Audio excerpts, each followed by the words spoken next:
Kryeministri Edi Rama prezantoi kandidatët e Partisë Socialiste për Vlorën.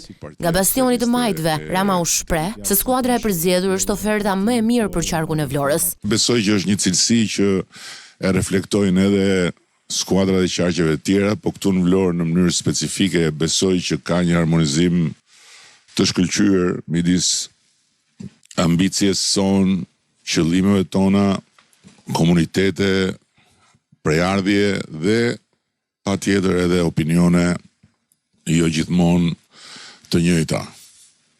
I japim qarkut Vlorës një ofertë që nuk ja kemi dhënë më parë me këtë lloj larmie. Kryetari i Partisë Socialiste përsëriti objektivin për anëtarësimin e Shqipërisë në Bashkimin Evropian brenda vitit 2030. Ne jemi një hapësirë ku ka vend për gjithë. Ne ndajmë qëllimin e madh që në këtë moment në histori ta shtym deri në fund procesin e negociatave me Bashkimin Evropian, të rrisim më tej atraksionin e ofertës që ka Vlora, që ka Saranda, që ka Delvina, që ka Konispoli, që ka Finiqi, që ka Selenica, për t'i dhënë një fuqi të shtuar vazhdimisht komuniteteve, ekonomisë vendore. Rama nuk i kurseu kritikat për deputetët aktual të Vlorës, që sipas tij nuk kanë bërë sa duhet për të qenë më afër me qytetarët.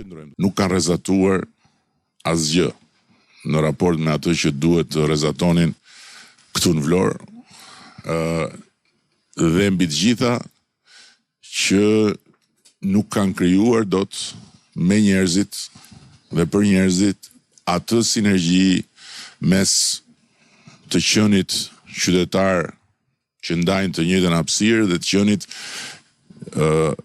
përfaqësues të tyre, duke ju gjendur pranë, duke i begenisur, duke ju qarë hallin edhe kur nuk u zgjidhin dot. Kryeministri Edi Rama u shpreh i bindur se Partia Socialiste do të arrijë një fitore edhe më të thellë se ajo e zgjedhjeve të kaluara në qarkun e Vlorës.